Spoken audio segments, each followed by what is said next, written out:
In a world where doppelgängers exist and are tasked with killing their human counterparts, a devil named Joon falls prey to distraction and accidentally creates Doh Seong-ah. He's supposed to be taking the place of Lee Woo-yeol, but instead comes out looking like the male version of Joon's favorite idol. Seong-ah got a chance where once he makes his way to the human world and kill his real self, he can take that person's place and live as a human being. He took a mirror and asking that he's still not a human yet. And when he looked at the screen, he thought he should kill her since she looks like just like him. But turns out it's not.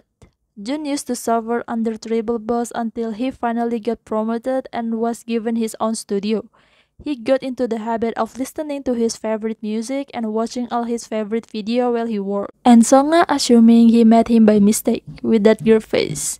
Joon admitted it was an accident. If they find out Seong-ah defected product, they might mark him for disposal, which means he will die again. Normally, he go through a training period where he learn everything before they send him off. But since this is an emergency, they can do that for Seong-ah.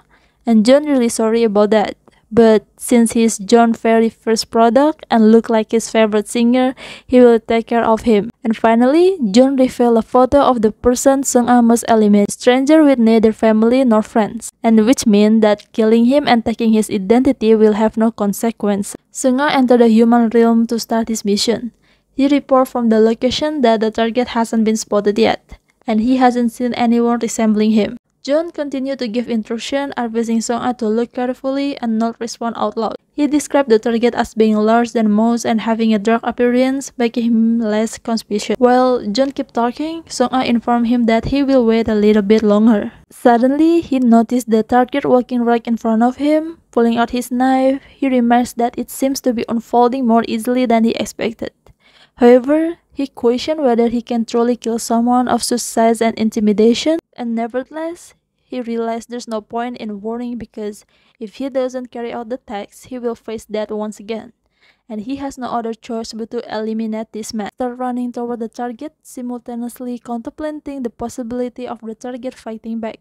He realized he might have no chance of winning in a fight, so he needed to ensure a swift, decisive strike. Yet, however, he became clumsy and stumbling, accidentally falling into the embrace of his target. The target questioned why he grabbed him from behind, but Seong-ah was confused because he looks nothing like the photo, and he being straightforward by saying he way too ugly. In the moment when Seong-ah is about to be struck by the man, suddenly another person intervenes, restraining the impending blow and advising everyone to calm down. The rude guy tells the intervener to mind his own business. However, the intervener began holding and squeezing the rude guy's hand, remarking that he witnessed the entire incident. He finds it amusing that Seong-ah is being accused of being a pervert when in reality he simply tripped by accident. The intervener concludes by saying that not even a fly would want to touch the rude guy. With a terrified face, he grins and suggests resolving the situation through words. Releasing his grip on Seong-ah's shirt, the rude guy gives in and asks to be let go and eventually leave. Woo-yeol was pissed because he slammed Seong-ah's shoulder on the way out. Woo-yeol asks Seong-ah if he's okay, but Seong-ah is not paying attention, consumed by the realization that he followed the wrong person. Woo-yeol worried because he's not answering, then he grabbed his shoulder and looked at him closely to make sure. Seong-ah finds him look even scarier in person, and deep inside he knows he helped him, but his leg won't stop quivering. Woo-yeol noticed from what he saw earlier, it looked like Seong-ah was about to stab the guy and asked him about the knife on the ground if it belonged to him. He looked at him deadly and asked, "Were you really gonna stab someone with that sloppy hand of yours when you can't even stand straight the slightest of confrontation?" Seong-ah tries to release his grip on Woo-yeol, but Woo-yeol insists that he should at least know what he did wrong. He questions Seong-ah, asking if he's afraid that Woo-yeol might beat him to death. With a stern gaze, Woo-yeol wisely advises, "If your life is so precious, then you should consider other life precious too." And Woo-yeol pushes him against the wall and let him go because Woo-yeol only stepped in because he looked young. If he thought he deserved it, he wouldn't have cared,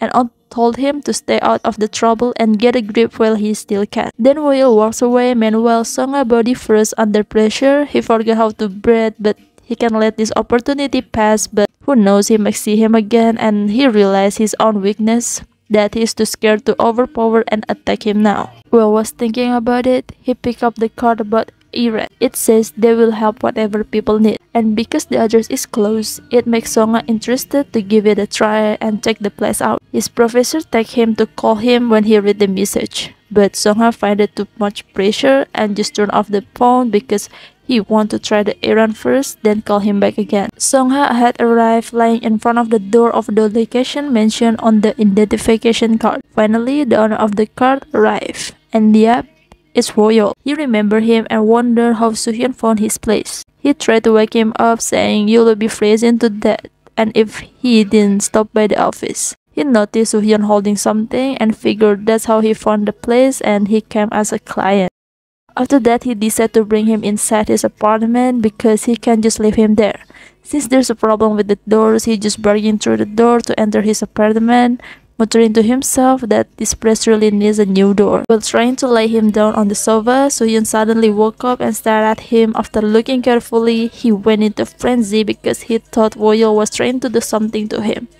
Woo-yeol hit his head saying, "You," using informal language because after all, Soo-hyun is way too young to be talking down to him. Soo-hyun knocked out while he covered him with blanket. Woo-yeol said he couldn't see him properly in the dark alleyway, but he found Soo-hyun really pretty and saying he could have been famous with a face like that, and still a question mark for him about how did he end up with a weapon in his hand.